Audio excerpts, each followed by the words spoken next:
Grandpa, are you happy?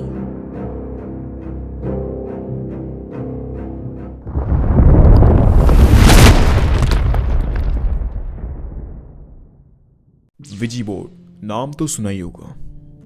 Ouija board को spirit board, talking board और witch board भी कहा जाता है, लेकिन अगर आसान भाषा में समझाऊं तो विजी बोर्ड एक सिंपल फ्लैट वुडन बोर्ड होता है जिस पर लैटिन अल्फाबेट सेमी सर्कल में और सभी सिंगल डिजिट नंबर एक स्ट्रेट लाइन में लिखे होते हैं। और इसके अलावा भी बोर्ड पर नीचे सेंटर में गुड बाय और ऊपर दोनों कॉर्नर में येस नो लिखा होता है और आखिर में कुछ सिंबल्स और ग्राफिक्स भी बोर्ड पर बने होते हैं।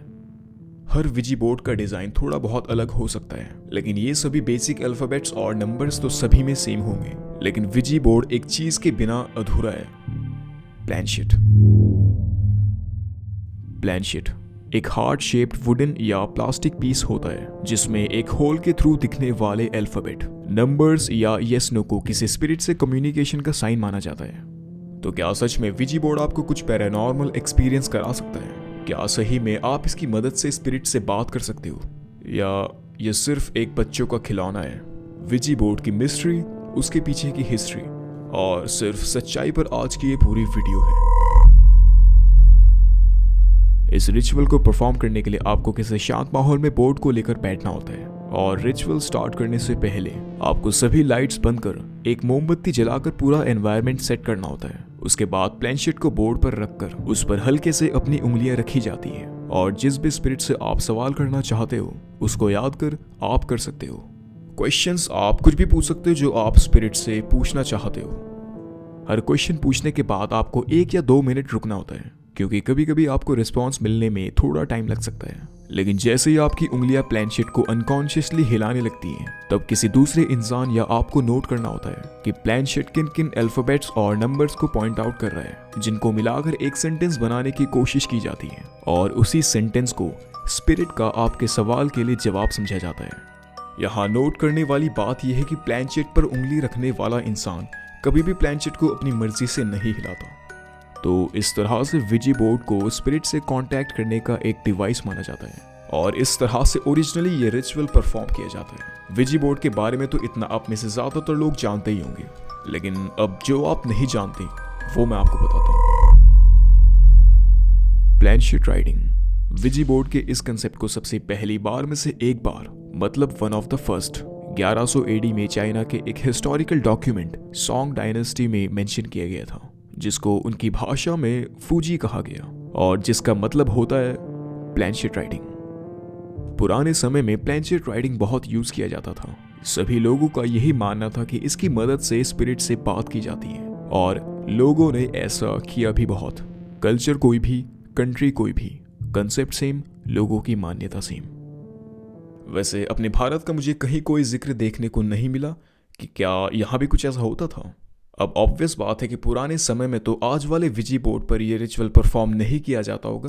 कहने का तात्पर्य है कि कंसेप्ट और बिलीव्स शुरू से ही सेम थे, बस बोर्ड के भी वही बेसिक अल्फाबेट्स और नंबर को छोड़कर बोर्ड में भी थोड़ा बहुत ही चेंज होगा। और 1848 के बाद से न्यूयॉर्क में भी स्पिरिट से कांटेक्ट करने का ये ट्रेंड या फिर इस रिचुअल का राइज होने लगा। माना जाता है कि 1848 में केट फॉक्स वो पहली वुमेन थी जिसने अपनी घर को हॉन्ट कर रही स्पिरिट से सक्सेसफुली कम्युनिकेशन किया था। डायरेक्ट विजी बोर्ड की मदद से नहीं, बल्कि बेसिक चीज़ों से, जैसे उसके कहने या सवाल करने पर डोर नॉकिंग या कुछ और पैरानॉर्मल फिनोमेनन देखने को मिलते थे।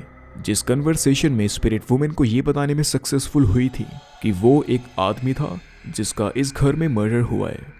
और 1886 तक आते आते ये रिचुअल इतना ज़्यादा कॉमन हो गया कि ओहायो में इसके लिए कैंप्स लगने लगे और मीडियम जो स्पिरिट से कम्युनिकेट करते हैं उन्होंने रिचुअल के नाम पर बहुत बिजनेस किया। लेकिन 1890s में Charles केनार्ड, founder of केनार्ड novelty company, ने आज की मॉडर्न विजी बोर्ड को इन्वेंट किया और पेटेंट करा लिया। लेकिन इस बोर्ड के लिए विजी नाम पता है कहाँ से आया? विजी प्रोनाउंसिएशन नाम से काफ़ी अलग है।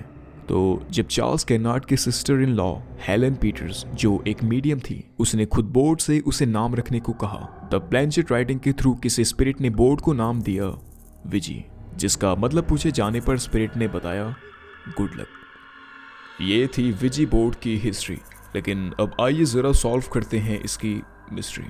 सभी के मन में मेजर सवाल यही आता है कि क्या सच में रिचुअल पार्टिसिपेंट के थ्रू कोई स्पिरिट प्लैनेट मूव कराती है? क्या सच में? क्योंकि सभी रिचुअल पार्टिसिपेंट्स ने हमेशा से यही दावा किया है कि उनके हाथ अनकॉन्शियसली मूव करते हैं। वो जानबूझकर प्लैनेट को नहीं हिलाते और उनकी जिस बात पर साइंस भी यकीन करता है, लेकिन साइंस की जिस बात पर उन्हें और आपको यकीन करना चाहिए वो ये है कि पार्टिसिपेंट्स के हाथों प्लैनेट मूव करना कोई पैरानॉर्मल फिनोमेनन नहीं है और ना ही किसी स्पिरिट का इसमें हाथ है, बल्कि साइंटिफिक एक्सप्लेनेशन के हिसाब से ह्यूमन बीइंग के इस बिहेवियर को कहा जाता है आइडियोमीटर इफेक्ट। इसका मतलब कि ह्यूमन बॉडी कभी कभी बिना आपको पता लगे फिजिकल मूवमेंट करने लगती है। जैसे आपने कभी नोटिस किया हो कि रात में सोते हुए अचानक से आपको कभी एकदम से झटका लग जाता है। पर यहाँ फर्क यह है कि आइडियोमीटर इफेक्ट के चलते बॉडी दिन में भी कुछ कंडीशंस या एनवायरनमेंट में मूवमेंट करने लगती है जो आपका दिमाग आपको बताना जरूरी नहीं समझता। बेसिकली इन मूवमेंट्स को रिफ्लेक्सिव मूवमेंट्स की तरह माना जा सकता है, बस कुछ अलग तरह के।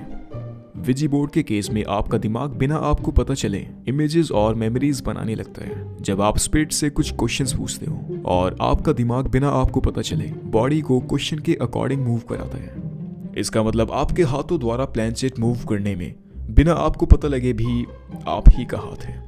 साइंटिफिक एक्सप्लेनेशन को प्रूव करने के लिए नेशनल ज्योग्राफिक के टीवी शो ब्रेन गेम्स में जब विजी बोर्ड सेशन के दौरान पार्टिसिपेंट्स को ब्लाइंडफोल्ड पहनने को कहा गया, तब प्लैनेट राइटिंग की मदद से जो सेंटेंस बना उसका कोई सेंस नहीं था।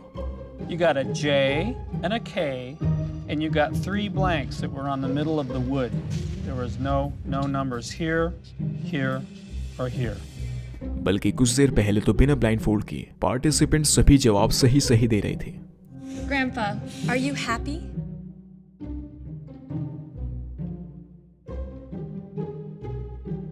Yes. That's good. Grandpa is happy.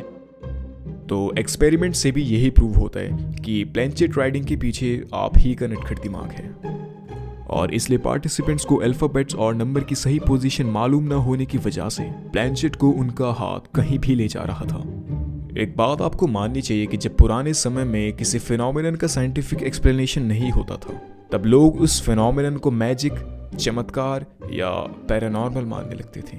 वैसे मैं तो ना ही साइंस के साथ हूँ और ना ही लोगों की मान्यताओं के साथ। मैं तो सिर्फ सही गलत के हिसाब से डिसीजन लेता हूँ। अगर साइंस ने ये प्रूव किया है कि प्लैनेट राइडिंग सिर्फ एक ह्यूमन बिहेवियर है, तो मैं साइंटिफिक एक्सप्लेनेशन से सहमत हूँ। इसलिए ये प्रूव होता है कि विजी बोर्ड कोई पैरानॉर्मल फिनोमेनन नहीं। वैसे ब्लडी मैरी और चार्ली को लेकर आपका क्या कहना है? राम राम।